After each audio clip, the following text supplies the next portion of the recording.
We have to change from doubter to believer. Good morning, everyone, or good afternoon, sorry. Just been scrolling down through the group and I wanted to stick up a little bit for Fernando Torres, because there's a lot of comments, Judas, hate him, disgrace, blah, blah, blah. And I just wanted to say something about it, because I think a lot of people have got short memories, or if not short memories, a little bit of a lack of understanding or even empathy. Fernando Torres scored 86 goals for us in 120 matches. 86 in 120 matches. When he signed for Liverpool back in 2007, I remember being around my best mate's house and we were watching his debut against Chelsea. The way he skipped past John Terry and just put him on his arse and scored. It was an absolute journey watching Torres and Gerrard form that partnership together. But you've got to understand, this man could have played for any football club in the world at the time. In the world. He could have been at Real Madrid, he could have been at Barcelona, he could have been at anybody in the world, right? Liverpool didn't live up to Fernando Torres, right? If Fernando Torres was playing in this team now, he would never have left. He would have stayed at Liverpool for the rest of his career, I'm sure of it. But every single winner, and I mean winner, like he is, wants to win trophies. Now, look at his career. Look at what he's won. He's won World Cups. He's won European Championships. He's won Champions Leagues. He's won Premier League titles. He's won everything, right? And that's because of that inner desire. Now, you've got to remember if certain things were going on at the club at the time. And let me just use a few, right? We bought Fernando Torres because of the Spanish Inquisition that Rafa was bringing to the club. You had your Luis Garcias, you had your Xavi Alonso's, you had Rafa in charge, you had your Jose Mays, you had, many Spaniards at the club, Pepe Reina, the list goes on, right? Towards the end of the time when Fernando left us, just have a look at who he was playing alongside. Go on, go and look at the team Liverpool was putting out for a World Cup winner to play alongside, because I'll name a few. Left back Paul Konchesky, Christian Poulsen in midfield, right? Kyriakos at the back, David and Gog, right? The list goes on. Charlie Adam. We then went and sold Javier Mascherano, right? We nearly won the league in 2009, right? 2009 we nearly won the league. That's because we had, as we sing, the best midfield in the world. Momo Sissoko, Xabi Alonso, Mascherano, right? We then sell Mascherano, right? We then sell Xabi Alonso, right? We then get rid of Rafa and appoint Roy Hodgson, right? Roy Hodgson, yeah? That's who Torres was playing under, right?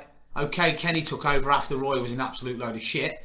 But my point is this. We had Tom Hicks and George Gillette saying that they were going to, build a new stadium and all this was happening. We had cowboy owners. We had ridiculous signings. Christian Poulsen. I mean, come on. He's gone from... Gerrard was injured. Let's not forget that Gerrard was injured for about 6 months that season that Torres left. Yeah. So, at the end of the day, his best teammate wasn't playing, right? We're winning absolutely nothing. Don't forget, Fernando Torres never won a trophy at Liverpool. We won nothing. And I've seen the comments. He never won anything at Liverpool. Well, maybe because Liverpool never backed us in the transfer market. It's all about the times and the scales. What did he do wrong? Okay, going to Chelsea. It could have gone anywhere else. But, people say it's because he went to Chelsea. Well, hang about, fucking Suarez got loads of shit for going to Barcelona. So did it matter where he went? No. So in my opinion, you have to look at things not through tinted glasses. And I look at it like this. If I was Fernando Torres, I would have fucking left Liverpool. I would have done. Because I'm not playing with Paul Konchesky. I'm not playing with Christian Poulsen. You must have been thinking, what's this? We're sitting mid-table. We're getting knocked out of the League Cup to fucking Grimsby Town. I remember them days. You know, this is the thing with some of our supporters. They don't remember them days. Footballers, they don't have to stay forever at a football club. It's down to them, right? He wanted to win trophies, and he left Liverpool and he won trophies, even though it was with them Chelsea oil-rigged Russian mafia bastards. Doesn't matter, right? What matters is he made a decision for the better of his career, right? But I have seen nothing but love from that man since he left the club, and you can see it in his eyes, you can see it in his face. He literally lives and breathes Liverpool. And you know the armband that came off when he was at Madrid, it said "You'll never walk alone" on the inside. You know, the way he talks about the club, the emotion in his voice. I mean, I listened to the TalkSport interview, and you can see it kills him that he had to. You can hear it kills him that he had to leave Liverpool. I mean, I haven't watched the documentary yet on Amazon, but I've heard it's unbelievable. I'm going to watch that probably later on. So all I'm trying to say is, how can you hate somebody that scored 86 goals in 128 matches? I think it's that. It's around about that. How can you hate somebody? And this, you know, when we say he's a legend, yeah, he is a legend. I'll tell you why. Because anybody that gets sang by the cop is a legend. The cop don't sing about people that ain't legends. It's as simple as that. So the way I look at it is, I think some people, I know everybody's entitled to their opinions, so don't get this twisted, right? All I'm saying is, there's a lot of shit people need to remember when it goes to why he left, right? Would you not down tools a little bit if you've got fucking John Joe Shelby playing balls through after you've had Steven Gerrard for the first 2 years? I know I'd be pissed off, right? Would you not be pissed off if you're going out of League Cups to Grimsby Town, right? Northampton I think we drew with as well. You know, if I was Torres, I'd have got out there as fast as possible. Do you know what? He probably thought, do you know what? I've come to England to win the Premier League. If I go to Chelsea, I'll win it. All right, it didn't work out with him that well, but he won the Premier League, whether you like it or not, he won it, right? Same as Michael Owen, even though he's totally different. He left to go to Real Madrid. Arsehole. Shouldn't have done it. Went to Man United, that's his case closed. He's totally different. Man United, going to Manchester United is you'll never get back from that. But Torres deserves a little bit more respect. And I tell you something now, if it weren't for this fucking pandemic, I couldn't wait to go to Anfield to watch him against Barcelona. Is it Barcelona we were having next? I'm sure it was, wasn't it? Yeah. Barcelona we were playing in the Legends game, and I couldn't look at the size of the man now. Jesus Christ, it's going to be quite good watching him again. But all I'm saying is, just remember. In fact, I'm going to stay on here a minute, right? I'm going to have a look at the actual lineup he was playing with before he left. Let's have a little look. So when did Torres leave? Let's have a look. So Torres wiki. Let's have a little gander through this squad, right? So he left Liverpool in 2011. So Liverpool squad 2011. Right, so let's have a little look. This was our squad for 2011. Now get ready for this. Let's go back, because I've just seen it.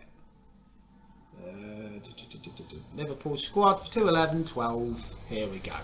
Right, listen to these world-class footballers that Torres had gone from winning the World Cup playing with Xavi, Iniesta, David Villa, Carlos Puyol.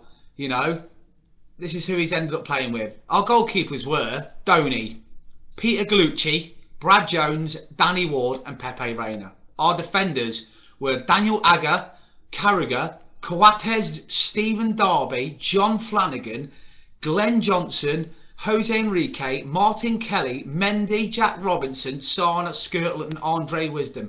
This was his midfield. Charlie Adam, Stuart Downing, John Joe Shelby, Jay Spearing, Maxi Rodriguez, Gerrard and Henderson, right?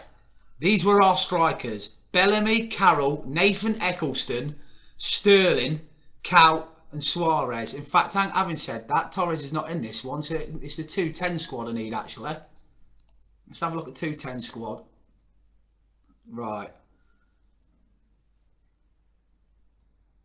Yeah, sorry, this is the squad. Sorry, because that was on the year left. Torres is already left. So this was our squad with Torres. Sorry, Dean Bazanis in goal, Diago Cavalieri, Peter Gallucci, David Martin, and Pepe Reina were our goalies. Our defenders were Agger, Carragher, Daniel Alaya, Philip Degan, Aurelio Insua, Johnson, Kelly, Kiriakos, Jack Robertson, and Skirtle. Our midfield was Aquilani, Benayoun, Elzar, Gerrard, Lucas. Mascherano we then sold. Blessis, Riera, Rodriguez and Shelvey. And up front we had Babel, Pacheco, Cow and Gog. And we had Torres. And the manager, why does it say assistant manager Samuel Leeds? I don't know why it's saying manager there, but I mean that. And you've got to remember, we sold Mascherano. Gerrard was injured for about, I can remember that year. It was the year Gerrard was out for about 5 months. In fact, there was rumours going around that he wouldn't play again. That was how bad his injuries were. So I mean, how can you, was we ever going to win out with that team? The answer's no, because we didn't. Aquilani was Alonso's replacement. He's the worst centre midfielder, along with flipping Poulsen, I've ever seen in my life. So to me, case closed. Nando left because he was a World Cup winner and because he's used to playing with Steven Gerrard, who wasn't playing. We had cowboy owners. We had a ridiculous manager. We were shit, and that's as simple as it is. You'll never walk alone.